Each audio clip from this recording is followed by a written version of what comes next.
ETF index mutual funds నేర్చుకుని stock మార్కెట్లో రాణించాలనుకుంటున్నారా? వెంటనే ఈ నెంబర్కి కాల్ చేయండి. నమస్తే రమగారు. నమస్తే జయ. రమగారు, చాలామంది రెగ్యులర్గా లలితా సహస్రనామాలు, విష్ణు సహస్రనామాలు ఎవరికి వారు చదువుకోవటం, లేదంటే ఒక గ్రూప్గా ఫామ్ అయ్యి కూడా చదువుకుంటూ ఉంటారు. మీరు కూడా లలితలో గ్రూప్ ఉన్నారు కదా, కాదా? తక్కువే, తక్కువేనా?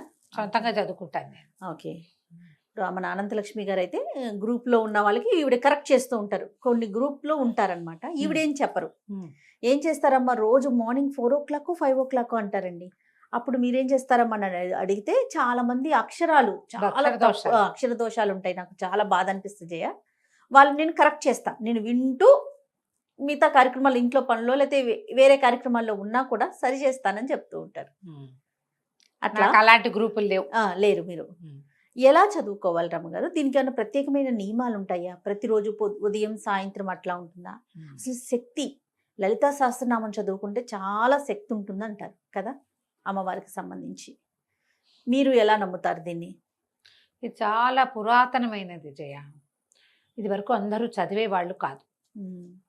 ప్రత్యేకంగా బ్రాహ్మణ సమాజంలో ఎక్కువ ఉండేది. అది కూడా కొన్నిళ్లలో దళిత బోధ ఉండాలని, అంటే మన ఉపదేశం ఉండాలని భావించేవాళ్ళు. లలిత కామ్యం అని చెప్పేవాళ్ళు. ఏదైనా ప్రత్యేకమైన కోరికతోటి అది చదువుకోవటం. ఓకే. ఇప్పట్లాగా అందరూ రొడ్డగొట్టుడుగా ప్రతి వాళ్ళు చదివే విధానాలు పాతకాలంలో ఉండేవి కాదు. చాలా పెద్దది, దాన్ని ముట్టుకోకూడదు అనుకునేవాళ్ళు.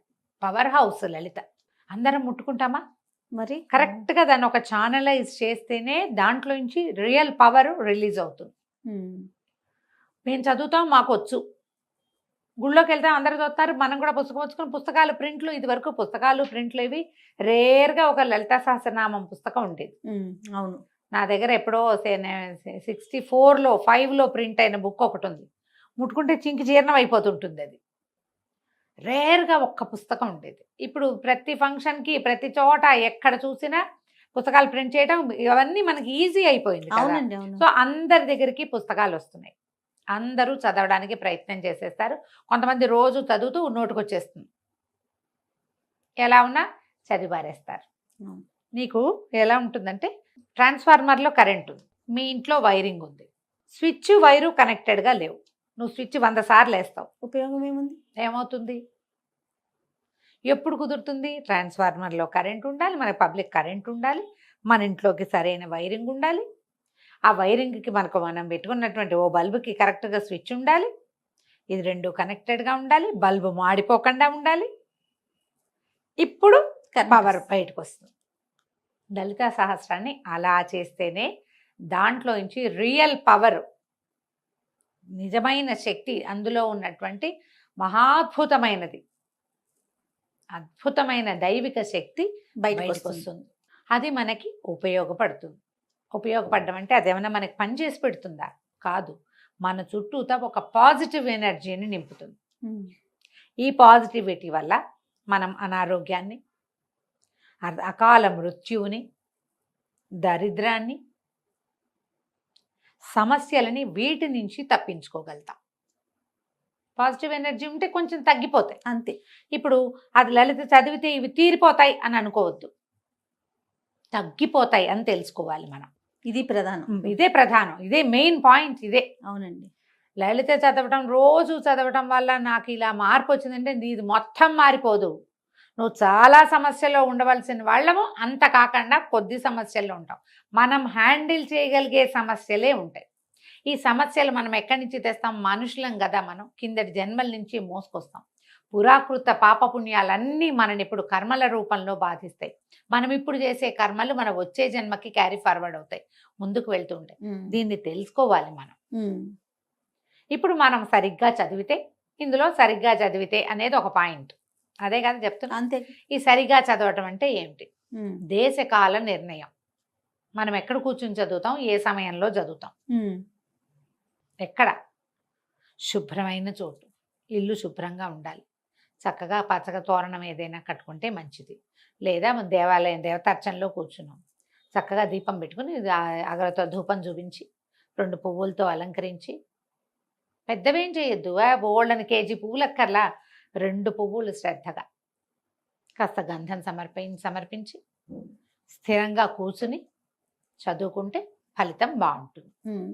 దేశం కాలం మళ్ళీ మధ్య మధ్యాహ్నాలు అర్ధరాత్రులు కాదు, ఉదయాస్తమాలు అస్తమానాలు చదవాలి.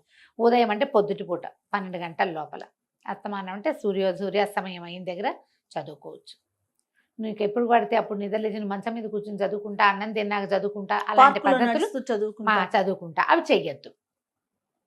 అది మీరు ఊరికే ఏదో పాటలాగా పాడితే ఫలితం అయితే లభించదు. పాటలాగా పాడినందుకు లభించవలసిన ఫలితం ఏదైనా కొంత ఉంటే అది లభించవచ్చు, అందులో మళ్ళీ తప్పులు లేకుండా. అక్షర దోషాలు ఉండకూడదు. ఈ ఎందుకు ఉండకూడదు అనేది మాట్లాడదాం. ఇప్పుడు లలితా సహస్ర నామము అని కదా దాని పేరు. అవునండి. సహస్ర నామాలు, 1000 నామాలు. నామం అంటే ఏమిటి? పేరు. అభిజ్ఞ, గుర్తు. నీకు ఇప్పుడు నేను రోడ్డు మీద నడుస్తావు, వెనక నుంచి రమ అని పిలిస్తే పలుకుతానా? నేను రమణి అంటే పలుకుతానా? నిన్ను జయిని అంటే పలకవు, నువ్వు జయ అంటేనే పలుకుతావు. అంటే నీకు ఒక పేరుంది, దానికి నువ్వు పలకాలన్న నియమం ఉంది. అవును. నీ పేరుని యథావిధంగా ఎలా ఉన్నది అలాగే పలికితే కాదు నువ్వు వెనక్కి తిరిగేది. అవును. మనం మనుషులకి మనకే ఇంత ఉంటే అమ్మకి ఎంత ఉంటుంది? ఎంత ఉండాలి? నీ ఒక పిలుపు నువ్వు పిలిస్తే ఆ పిలుపుకి పలికి స్పందించి నీ వైపుకి తిరిగి తన తాలూకు పాజిటివ్ ఎనర్జీని, సకారాత్మకమైన శక్తిని ఆమె నీ మీద ప్రసరింపజేయాలంటే ఆమె పేరు ఏదో అది నువ్వు పిలవాలి అంతే. పారాయణ మధ్యలో ఆపకూడదు, అలాంటివి పెట్టుకోకండి.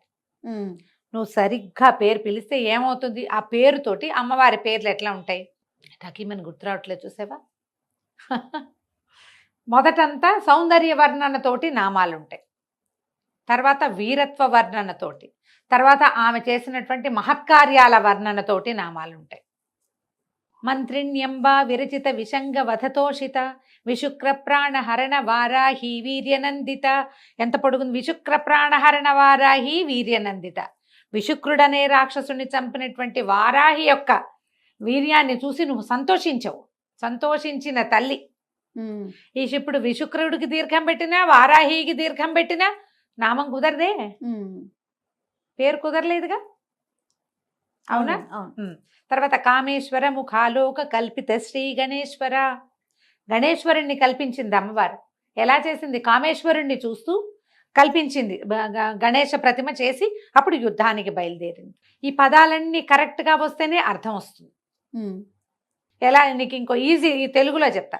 ఇప్పుడు మా ఊరి పేరు, మా నాన్నగారి పేరు నేను అని తెలియాలి. నువ్వు ఫలానా వాళ్ళకి ఒక అమ్మాయి ఆవిడ టీవీలో మాట్లాడుతుంది అని చెప్పైతే వాళ్ళకి తెలియలేదు అనుకో, ఎవరో పెద్దవాళ్ళు. కాదండి, చిట్టుగూడూరులో నరసింహాచార్యులు గారని ప్రిన్సిపాల్ గారు ఉన్నారే, వారి ఆఖరి అమ్మాయి అనగానే నేను అని తెలుస్తానా? అంతే. 5వ అమ్మాయి అంటే నేను తెలియను. చిట్టుగూడూరు కాకుండా పొడగట్లపల్లి కాలేజీ అంటే వేరే వాళ్ళు ఎవరో వస్తారు. చూడు, ఇప్పుడు మనం కరెక్ట్గా ఫలానా ఫలానా ఫలానా పనిచేసి ఫలానాగా సంతోషించిన తల్లి, ఈ అన్ని ఫలానాలు కుదరాలి. ఇట్లా కుదిర్చి మీరు నామాలు చదివితే ఆమె పలుకుతుంది, తననేనని స్పందిస్తుంది. స్పందించే రకపుగా మనం నామం చదవాలంటే నువ్వు అర్థంలో మార్పు రాకుండా, అక్షరాలు చెడగొట్టకుండా చదువుకోవాలి. ఓకే. కొన్ని చదువుతాం, కొన్ని తేలిగ్గా ఉంటాయి, కొన్ని పదాలు చిన్న చిన్నవి ఉంటాయి, కొన్ని పేర్లు అప్పుడు చదివేస్తాం. అరుణాం కరుణా తరంగితాక్షిం క్లియర్గా ఉంది. ధృత పాశాంకుశ పుష్పబాణ చాపాం, ఇది కూడా క్లియర్గానే ఉంది. ఇలాంటి చిన్న చిన్న పదాలు అప్పుడు పలికేసి పెద్ద పెద్ద వాటప్పుడు ఏం చేస్తాం? అది మొత్తం ఒక సమాసం అనుకో, ఓ ముక్కటు ఓ ముక్కిటు కట్ చేసేస్తాం. కొన్ని చోట్ల అక్కర్లేని దీర్ఘాలు పెడతాం, కొన్ని చోట్ల ఒత్తులు పెడతాం. చాలామంది ఎక్కువగా చేసే పొరపాటు దుష్ట దూర దురాచార శమని దోషవర్జిత చదవాలి. దుష్ట దూర దురాచార శమని దోషవర్జిత చదువుతారు. దుష్ట దూర కనపడుతుంది, దుష్టుల్ని దూరంగా ఉంచుతుంది. దురాచార అంటే అమ్మవారిని దురాచారం చేస్తున్నాం మనం, ఆమెకు దురాచారాలు ఉన్నాయని చెప్తున్నాం. శమని అంటాం, ఆ శమని దేనికి ఏమిటో, దురాచార శమని అని రావాలి. అదొక పదం. ఇది మొత్తం సమాసం. ఎలా? దురాచారాలని పోగొట్టే తల్లి. చూడండి ఎంత అర్థం మారిపోతుందో. దోషవర్జిత, దోషాలు పోగొడుతుంది తల్లి. ఆమెలో ఏ దోషము లేదు, మనం ఆమెను ఆశ్రయిస్తే మన దోషాలని అమ్మ పోగొడుతుంది.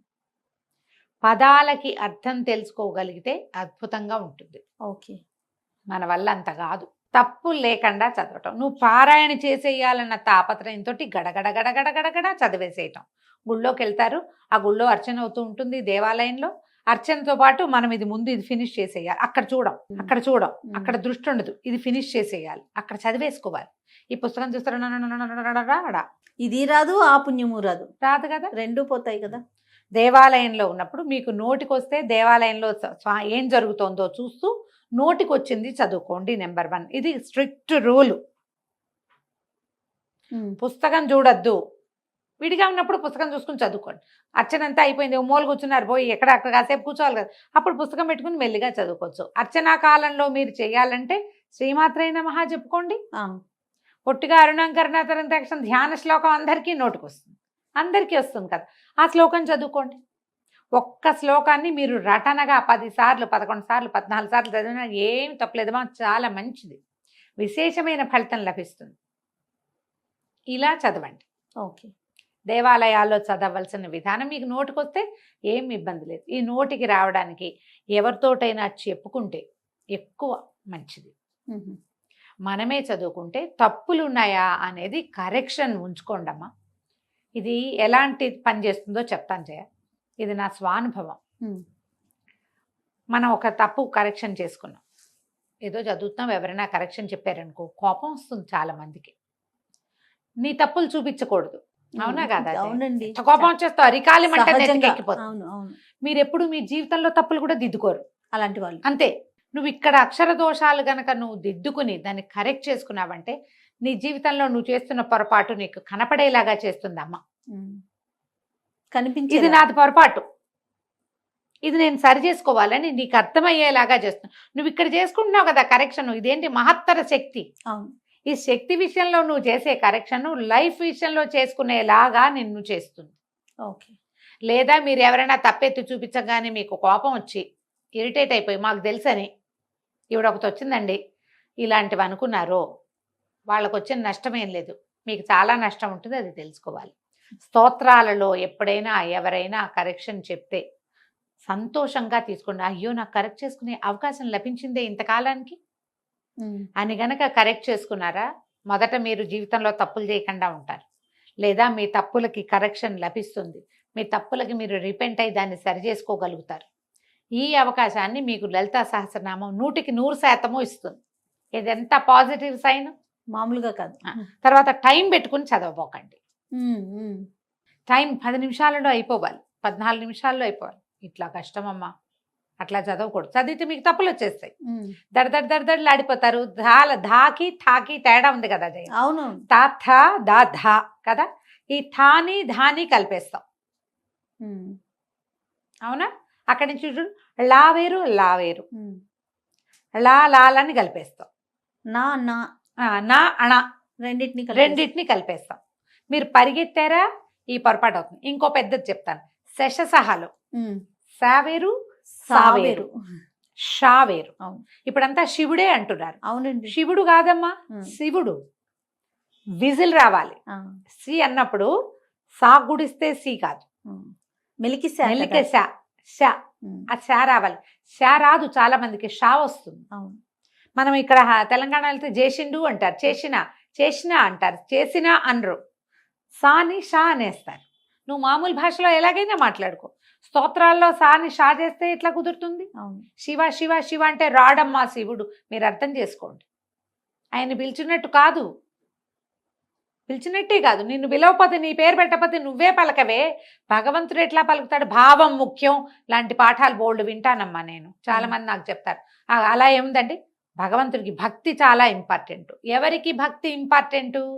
చదువు రాని వాడికి, చదువుకోని వాడికి, అక్షర దోషం అర్థం కాని వాడికి, వాడు ఎట్లా పిలిచినా దేవుని రారా అని పిలుస్తాడట. వాడెవడో ఒక పల్లెటూరు వాడు వచ్చాడు, అతను కిష్టయ్య ఎక్కడన్నావురా, ఇట్లా చంపుతున్నావు అంటే కృష్ణుడు వచ్చి పాలు ఊచుకొచ్చి పాలు తాగు పడుకో నిద్రపో, నేను నిన్ను ఇంటికి తీసుకెళ్తానని తీసుకుపోయాడు. రారా కిట్టయ్య అంటే వచ్చాడు.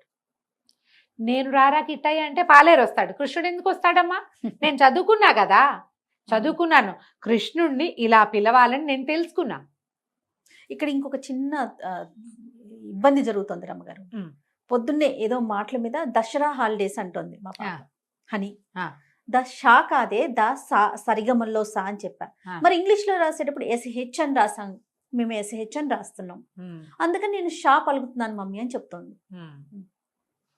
దాన్ని మనం ఎవరిని సరి చేయాలి ఇప్పుడు ఇవి లేటెస్ట్ పిల్లలు లలితా సహస్రాలు లేటెస్ట్ చిటి పిల్లలకి రావు కదా, అంటే అదే వచ్చేస్తుంది కదా, అదే వస్తుంది. సా సా షా, ఇంకా వాటికి వేరియేషన్ ఏం డిఫరెన్స్ తెలియదు, ఇంగ్లీష్ వాళ్ళకి తెలియదు.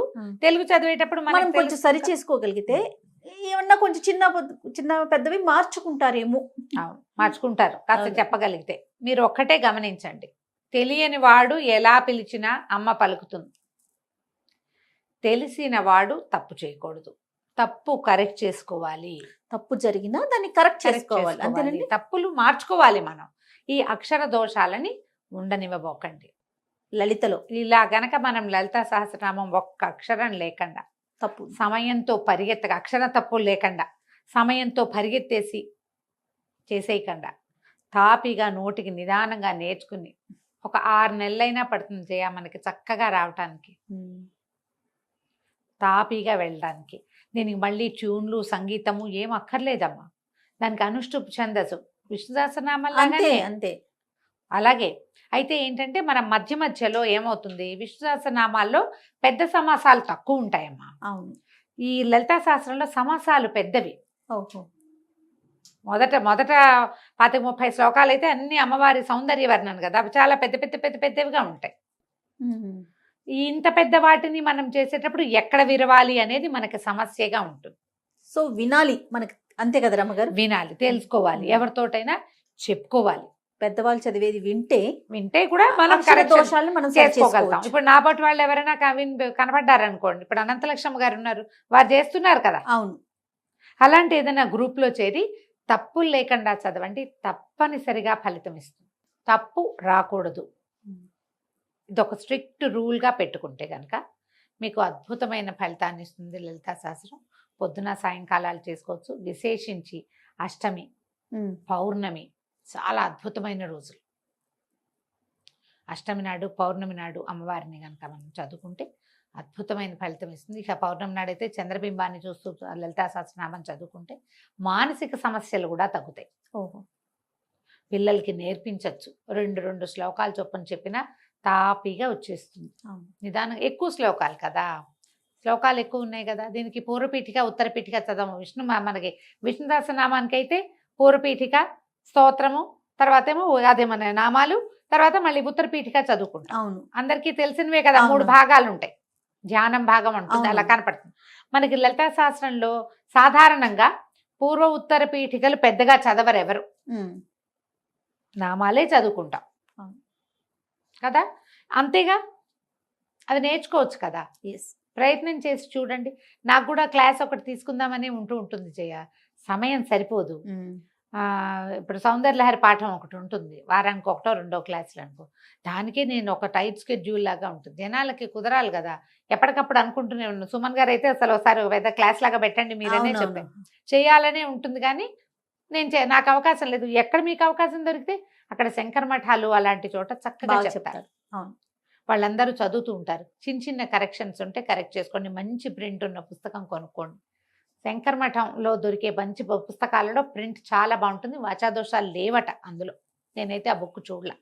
నాకు 2-3 పెద్దవాళ్ళు చెప్పారు, అక్కడ దొరికే పుస్తకాలు తెప్పించండి బాగుంటాయి అని. ఇలా ప్రయత్నించండి.